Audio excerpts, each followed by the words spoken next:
Hello, everybody. Hello. How are we? Great. I apologize for my tardiness. It's quite the newsy day, and I was with the president talking about that news, so I look forward to taking your questions on it. But first, I want to talk about President Trump's historic and incredible speech last night. The American people and the entire world watched President Trump powerfully lay out how he's renewing the American dream in a record-breaking joint address to Congress. And Americans loved what they heard. According to a CBS YouGov survey, an overwhelming 76% of those watching approved of President Trump's speech last night. The president spoke about how he's taken more than 400 executive actions on his key promises. The expectations were high, and President Trump is exceeding them. According to brand new polling from the Daily Mail, President Trump has never been more popular as his approval ratings are reaching historic highs. More Americans believe America is headed in the right direction than the wrong direction. Everyday Americans love this president because he tells it like it is, no matter what, and he did that last night. President Trump level set with the American people on the economy and exposed how badly Joe Biden screwed it up by causing the worst inflation crisis in 4 decades. President Trump was honest about where we are while making clear that help is on the way. As the president declared last night, he will make America affordable again. Last night, you also saw who motivates the president to work so hard. Everyday Americans, who President Trump shined a spotlight on last night in his speech. From Mark Fogel, who President Trump was finally able to reunite with his family and his beautiful 95-year-old mother after being detained in Russia, to Peyton McNabb, whose heart-wrenching story motivated President Trump to end men in women's sports, and to Allison and Lauren Phillips, the mother and daughter and sister of Laken Riley, who President Trump honored by signing the Laken Riley Act to ensure her name will live on forever. In other amazing and surprise moments, President Trump honored the life of Jocelyn Nungare, who was brutally murdered by illegal alien gang members.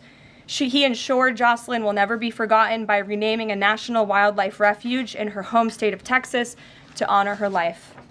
And in one of the greatest surprise moments of the night, DJ Daniel, an incredible 13-year-old boy who is beating brain cancer, saw his dreams fulfilled by President Trump when he was made an honorary Secret Service agent.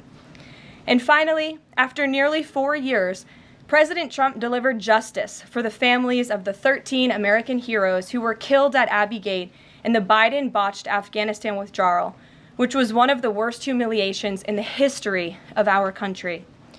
President Trump announced that we have detained Mohammed Sharifullah, the monster who was responsible for that horrific attack, and he was delivered to Dulles Airfield earlier this morning. On his first day in office, President Trump's national security team across the federal government prioritized intelligence gathering to locate this evil individual. President Trump's team shared intelligence with regional partners such as Pakistan, who helped identify this monster in the borderland area late last month. Mohammed confessed to his crimes related to Abbey Gate and other attacks in Russia and Iran as well to the Pakistanis. And U.S. law enforcement officers traveled to Pakistan over the weekend where he again confessed his crimes to the FBI. As President Trump said last night, this killer will now face the swift sword of American justice for these atrocities right here on United States soil. Joe Biden was responsible for this botched withdrawal, and he had 3 years to find this evil terrorist, and he didn't even try to get the job done. But President Trump campaigned on behalf of and grew very close to the Gold Star families. He promised them accountability, and last night, he kept his promise. He spoke to those Gold Star families yesterday, ahead of his speech, in an incredibly heartwarming call to share this incredible news. And as President Trump asked in his speech last night, how could anyone possibly be opposed to any of this action that he is taking? Well, apparently, the modern-day Democrat Party could. The behavior of Democrats last night was completely disgraceful and demonstrated how severely out of touch they are with the American public. It was the most shameful moment in the history of presidential addresses in that beautiful chamber. In what was supposed to be a unifying moment for our country, Democrat members of Congress instead screamed at the President of the United States, who was just overwhelmingly reelected by their constituents, walked out of the chamber, and worst of all, they disrespected the American people. Democrats didn't stand to keep men out of women's sports. They couldn't even clap for a girl who got her head smashed in by a man on a volleyball court. Democrats didn't stand for an innocent and beautiful child who is surviving brain cancer. They opposed eliminating taxes on tips and Social Security. They didn't stand in favor of cutting taxes for hardworking Americans. They couldn't even clap for two mothers whose daughters were killed by illegal aliens. One of the only things that could get Democrats off their feet last night was cheering for Ukraine, not for America. Last night was a very clarifying moment for our country. The Democrats exposed themselves as the party of insanity and hate, the party that wants to put America last. They've allowed their Trump derangement syndrome to stop them from celebrating America and our people, and we will not allow them to forget that. And it's not just the Democrat Party. The mainstream media still doesn't get it. Last night, MSNBC's Nicole Wallace disgustingly looped in a 13-year-old boy with brain cancer into an attack on the president over January 6th. And CNN's first chyron out of the speech called it divisive. President Trump wasn't divisive. The Democrats were. And CNN was proven wrong by their own viewers, 69% of whom, in a post-speech poll, said they had a positive reaction to the president's speech.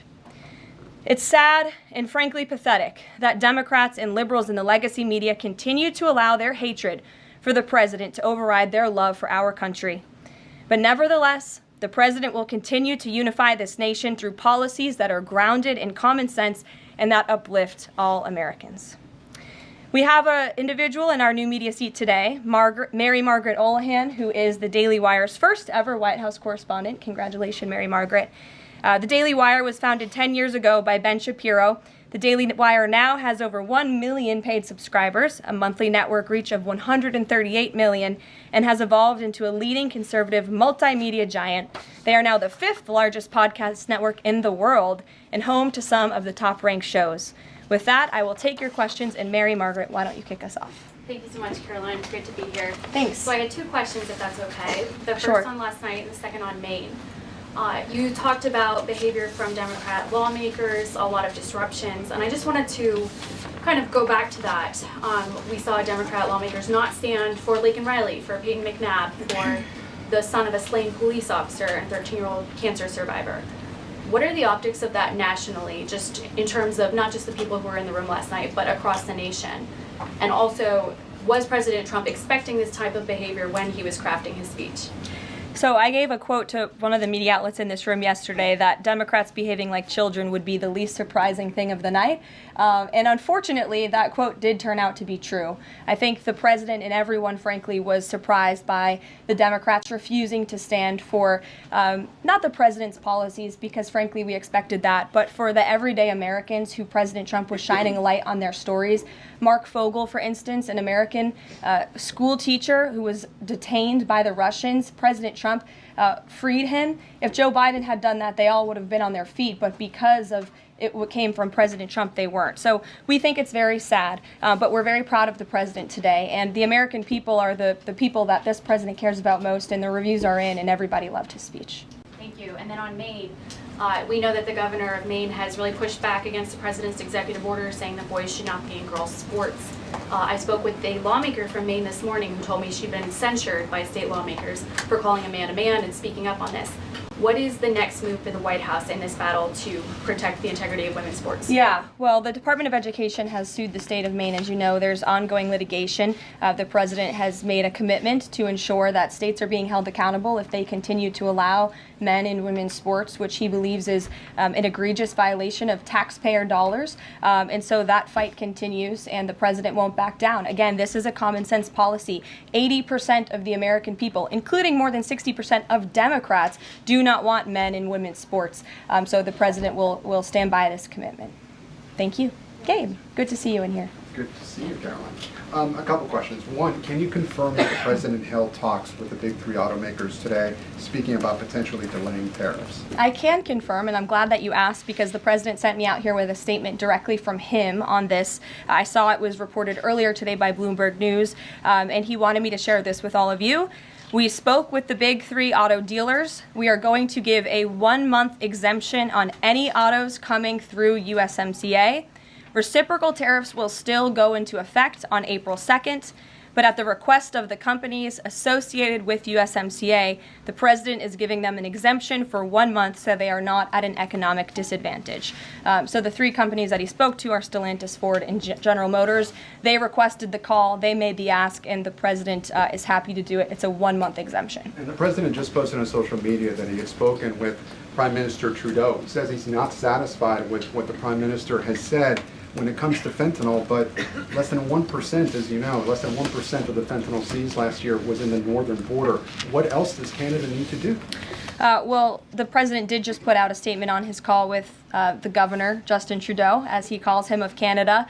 And he said that he was not pleased, as you said. He said it's not good enough. He told Prime Minister Justin Trudeau that directly. The call ended in a somewhat friendly manner, as the President said, but he's not going to stop standing up for the American people. And to answer your question directly when it comes to fentanyl, for the last 4 years, unfortunately, our neighbors to the north and the south, Canada and Mexico respectively, have allowed America to be a dumping ground, not just for illegal aliens, but for illegal, poisonous, deadly fentanyl, which is now the #1 killer of young people in this country aged 18 to 34.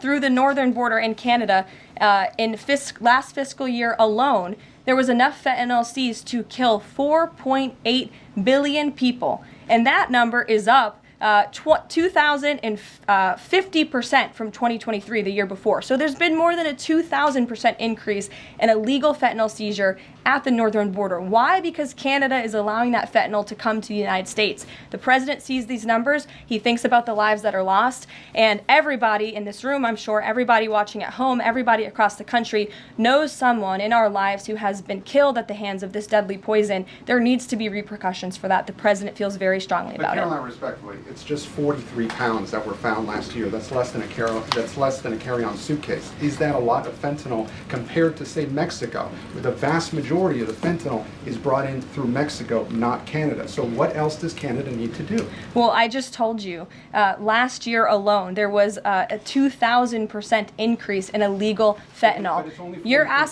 You're asking me for what the President's justification is for these tariffs. It's not up to you. You're not the President, Gabe. And frankly, I think it's a little bit disrespectful to the families in this country who have lost loved ones at the hands of this deadly poison. If you talk to them, and this President has, they are grateful that they finally have a President who is standing up to both Canada and Mexico, and most importantly, to China as well. The President added an additional 10% tariff on China because this deadly poison is being produced in that country. It's being distributed through our neighbors, and there needs to be consequences for that, period.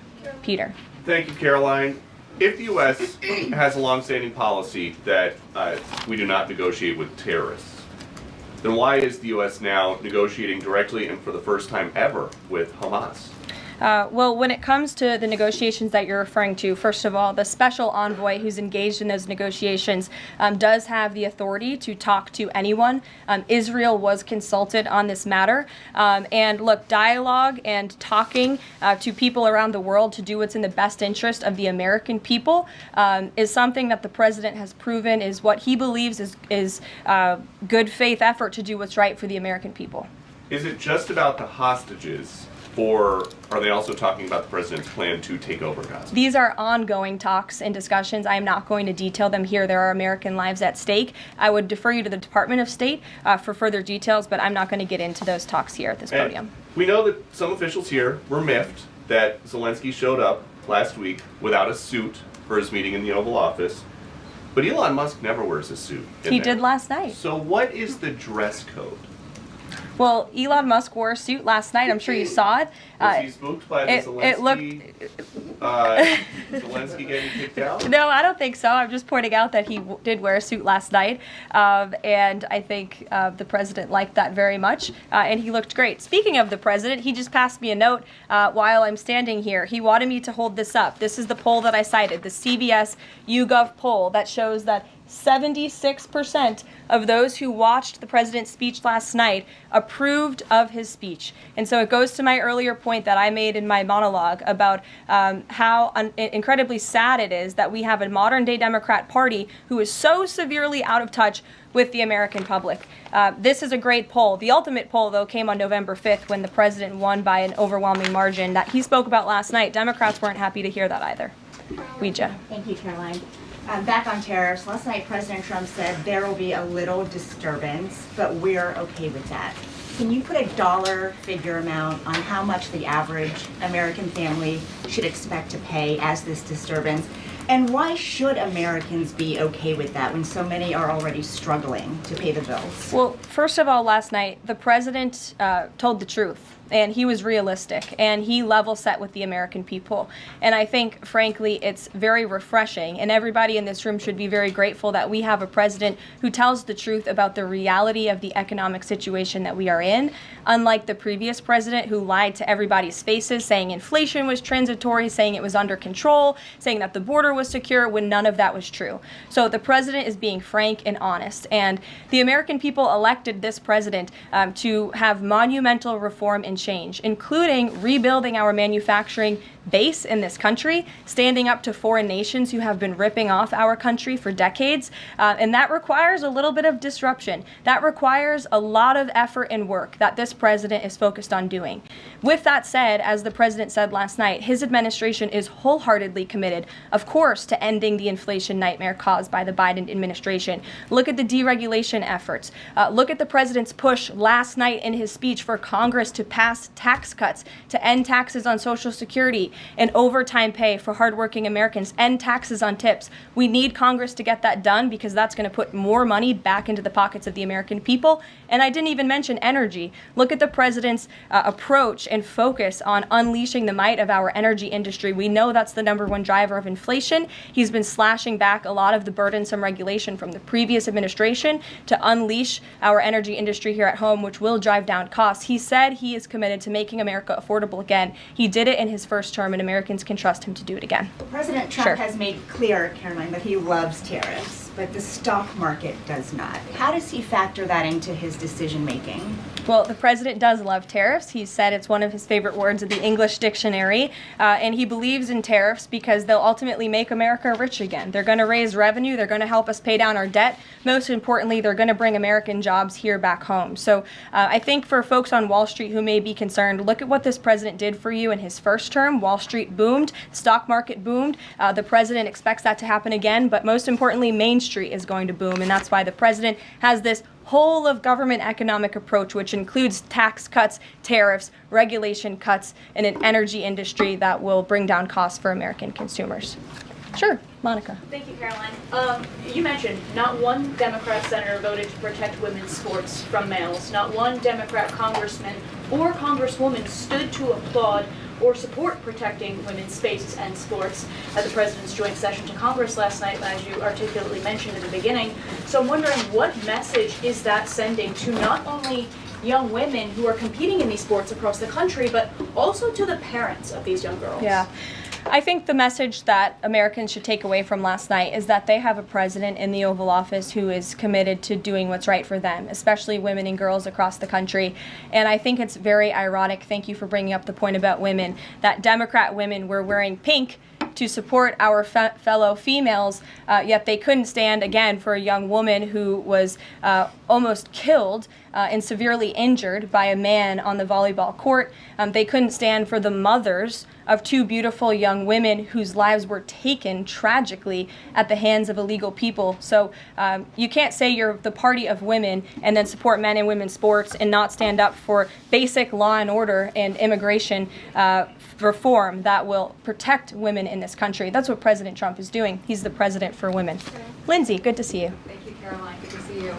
So, speaking of tariffs, China said yesterday that they're ready for any kind of war with the U.S. Because of these tariffs that have been placed on them. And a Chinese spokesperson also said that the tariffs would not lead to a resolution of U.S. concerns about fentanyl originating in China. Can you speak to how the administration is planning on responding to that? Well, I think Secretary Hegseth has responded to that this morning. He said that America will always be prepared to defend itself, especially under the leadership of this president in the Oval Office. And that certainly remains true. Again, when it comes to tariffs, the president has been very tough on China, not just now with 20% and more with the reciprocal tariffs that will hit on April 2nd. But look at what he did in his first term. There were billions of dollars worth of tariffs that he implemented on China. And it's quite telling that the previous administration did not rescind those tariffs because they realized the value that they had in not only deterring China, but also raising revenue here in the United States. Rachel. Thanks, Caroline. Just a quick follow-up, two quick follow-ups on tariffs. The president mentioned a little disturbance during his remarks yesterday. The CEO of Target says that consumers will likely see prices go up on everything from strawberries to bananas to avocados. How long should Americans expect to pay higher prices? Are we talking a week, a couple of days, a few months? Again, I don't have a crystal ball, but what I can assure the American people is that this president and this administration is doing everything they can. And I would remind you and everybody else in this room that it's because of the previous administration's economic policies that Americans were left with record high inflation. Inflation throughout Joe Biden's entire 48 months in office was at or above 3%. It hit record highs, as you know. And there's a whole list of what the Biden economic disaster this president was left to clean up. It's been a month, but he's working hard every single day to do just that. One quick follow-up on the carve-out. Sorry to cut you off there. The U.S. imported $43 million worth of eggs from Canada. I know you mentioned some of the exemptions when it comes to automakers. Will there be any other carve-outs, including for eggs? We know prices are soaring for Americans. The president is open to hearing about additional exemptions. He always has open dialogue, and he'll always do, what's right, what he believes is right for the American people. But again, as for the egg crisis in this country, the president is wholeheartedly committed to ensuring we're increasing our egg supply, and we're also bringing down cost. And Secretary Rollins has been all over this issue. She comes from an agricultural background and family. That's why she's leading that very important department. She wrote an amazing op-ed in the Wall Street Journal. She's been all over the media talking about her plan. She has a real plan. The president endorses it. And he even, gave her an off-the-prompter shout-out last night to say, Brooke, I'm counting on you. It's an important issue. And this White House is working with Secretary of Agriculture every single day to address this issue. Sure. Jordan. Thanks, Caroline. So what does it say that the Democrats, while they couldn't stand for Americans or stand for victims, they stood for war and clapped for war and clapped for 5 more years of war? Yeah, the president addressed that last night, I think, when he called out Senator Elizabeth Warren and said that, as I said in my opening speech, very telling that the Democrats refused to clap for American people and American interests and American priorities, but they did clap for the country of Ukraine, which, by the way, the president's working very hard to end that war. So Democrats should be applauding him for actually doing something about it. Follow up on that if I can. You've spoken recently about how what happened in the Oval Office last week gave Americans an inside look into behind-the-scenes discussions with Zelensky. Is this how he treated Joe Biden and just treated him disrespectfully and received billions of dollars? Well, it's a very interesting question. I don't know if anybody in here asked my predecessor who stood at this podium about that, but there was a report from NBC News that President Biden also got increasingly frustrated with President Zelensky when he was handing out blank checks and President Zelensky kept asking for more. Joe Biden was quite frustrated with that. So again, as I've said repeatedly, Friday revealed the frustrations that this administration has had in closed-door negotiations with the Ukrainians. However, President Zelensky did put out a statement yesterday, which we believe is a positive step forward. And National Security Advisor Mike Waltz has been talking to his Ukrainian counterparts. And so we're in the midst of this, and we'll see what happens next. Caitlin. Thanks, Caroline. I have 2 questions. One on the reprieve that is being granted to these 3 automakers for 1 month on the tariffs on Canada and Mexico. How did the president settle on 1 month? The reciprocal tariffs will go into effect on April 2nd, and he feels strongly about that no matter what, no exemption, so that's where the 1 month comes from. Does he expect them to be able to shift production within a month? He told them that they should get on it, start investing, start moving, shift production here to the United States of America, where they will pay no tariff. That's the ultimate goal. And on the conversations between the White House and the Ukrainians and the letter that President Trump revealed last night that he got from President Zelensky, Director Ratcliffe said today that the president has paused also intelligence sharing with Ukraine. Is that temporary or is that permanent? I believe what the National Security Council told me in regards to that was that they paused or they are reconsidering the funding for Ukraine, as you saw, the pause on the funding. As for intelligence matters, I would refer you to either the National Security Council or the CIA as well. But they're considering lifting or reinstating the military aid going to Ukraine, which they paused. Again, it's a pause for a review. Follow up on that. Sure. The president read parts of the letter that he received last night from President Zelensky. Can you give us a sense of when President Trump now plans to sign that minerals deal after receiving that letter? Those talks are happening as we speak. I just saw the National Security Advisor. He's working very hard on it. I believe he was going into the Oval Office to give the president an update on where this stands. But again, the president is committed to a peace deal. He wants to see this war end. And I think that President Zelensky's message, which he also shared on X as well, is a positive sign in the right direction. The president also said that the United States was reclaiming the Panama Canal. The president of Panama this morning, or at some point today, said that President Trump was lying. Wanted to get your response to that, and also curious if the president had a reason for not specifically mentioning BlackRock last night when he was praising the company that is buying canals or ports around the Panama. Yeah, I'm not sure if Panama has seen what's going on with their own canal, but as you just mentioned, BlackRock is now interested in investing and taking over the two ends of the port, which is very important because the president was very vocal several weeks ago about the need to ensure that China is not controlling the Panama Canal. This is a very important place for the United States of America. We also saw that the Panama Canal lifted fees on our U.S. naval ships that are going in and out of the canal. That's a win for the United States of America, and the president will continue to ensure that the Chinese government, the CCP, cannot be infiltrated in the Western Hemisphere, and certainly not in the Panama Canal, which is a very important place for our country. Dasha. The president continues to call the Prime Minister of Canada, Justin Trudeau, Governor of Canada. I'm curious what he means by that and if there are any plans that are moving forward with trying to make Canada the 51st state. And I have a follow-up on the economy as well. Sure. Well, the president put that in his True Social account, or his True Social post earlier today. He feels strongly that it would be very beneficial for the Canadian people to be the 51st state of the United States. They wouldn't be paying for these tariffs. They'd have much lower taxes if they were part of our great country. On the economy, you and I traveled the country during the campaign. This is an issue that so many voters decided to cast their ballots on, and they voted for President Trump.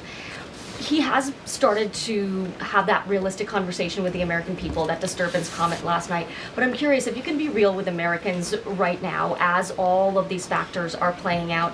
Are things potentially going to get worse before they get better? Look, I've now been asked and answered this same question just given to me in different verbiage of 3 different times, and I will answer it again in an effort of transparency to the American people because this is an important issue and the American people, this president understands that it is. And again, that's why in his joint address to Congress last night, he addressed this issue with a realistic and honest approach. He talked about what this administration is doing to unleash American energy and to make America affordable again, and this administration is wholeheartedly committed to doing it. And I would remind the American public that the first-term record of this president speaks volumes. That's why they reelected him, because they know that he can fix our broken economy, and it's very, very broken from the previous administration.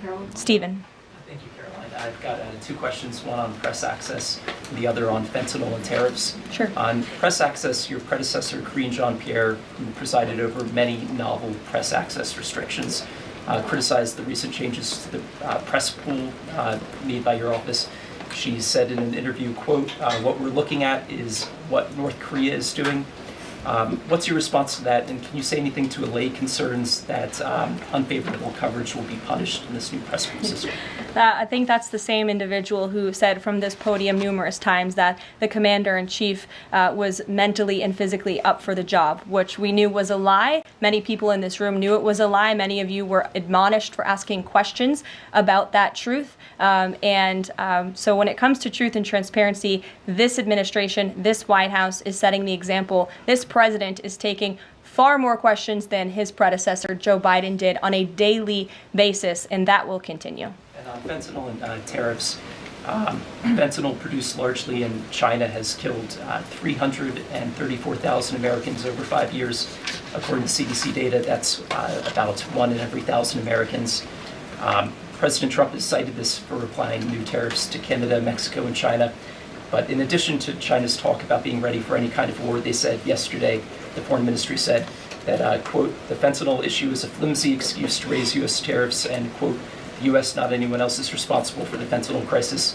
So what's the response to China that the talk of fentanyl is just an excuse for tariffs, and what does that say about the resolution? Well, of course, the country that is getting very rich off of distributing this deadly poison to American citizens is going to say that. Again, the president knows where the American people stand on this issue. Fentanyl overdoses. Dasha brought up all of us campaigning all across the country. They talked about inflation. They also talked about the border, the illegal immigrants that we're pouring through, but also these deadly drugs. And again, the president keeps in mind those families every single day when he is making these tough decisions. But it's a necessary decision, and he's no longer going to allow the United States of America to be a dumping ground for illegal immigrants and for illegal drugs that are killing our nation's people. This is the #1 leading cause of death in our country, and there needs to be action taken to ensure that cannot continue. Thank you very much, guys. We'll see you later. Thanks, Caroline. Caroline.